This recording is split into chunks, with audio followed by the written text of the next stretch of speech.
awakmu to. Nek pas libur ngono kae, hari libur isih kon kerja karo majikanmu. Aja gelem, tak omongi ya. Iki hari libur awake dhewe, hari hak awake dhewe.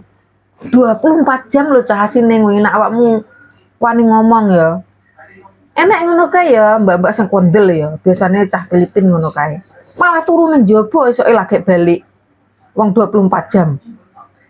Enek sing ngono kuwi masamu. Makane awakmu to, nak iso kuwi to ngomongo, aja gelem. Kowe sadurunge libur sing kon nyapu, ngepel, gosok baju. Ngosek WC ra padha wae kerja ngono jenenge. Lah kok penak men? Kok nek awakmu gelem. Ini majikan kesenengan kulino. Nek awakmu ora melakukan ngono, kowe ya majikanmu nesu.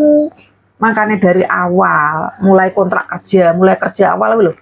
Nek kon ngono aja gelem, tak omong ya. Ki aku bukane piye-piye menghasut piye-piye ya, kuwi sing bener ki ngono kuwi. Nek awakmu monat manut, ya awakmu tidak, tak omong ya. Meneh ya, nek misal ya awakmu diseneni, apa dituduh macam-macam ngono kuwi ya, yang tidak pernah kamu lakukan, ojo ngger meneng ae. Ngomong cah. Ngomong nek kowe bener. Mergo nek awakmu meneng ae dikira awakmu ya melakukan ngono lho. Majikan ngono kuwi.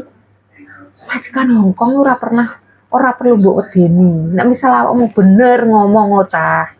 Ojo ngger manut meneng-meneng ae. Engko dikira pocoy apa membantah ngono ya ora. Nek awakmu bener ya ngomong, kecuali nek awakmu salah terus awakmu membantah, ngeyel, ngono kuwi baru salah. Awakmu nak monat manut. Engko senengan majikan, awakmu lho nang ngisor. Tidak kon apa wae gelem, alah cah iki bodoh. Tak kon ngene gelem, tak kon ngono gelem ya wis. Ora dianggep awakmu, tenan. Dong ora.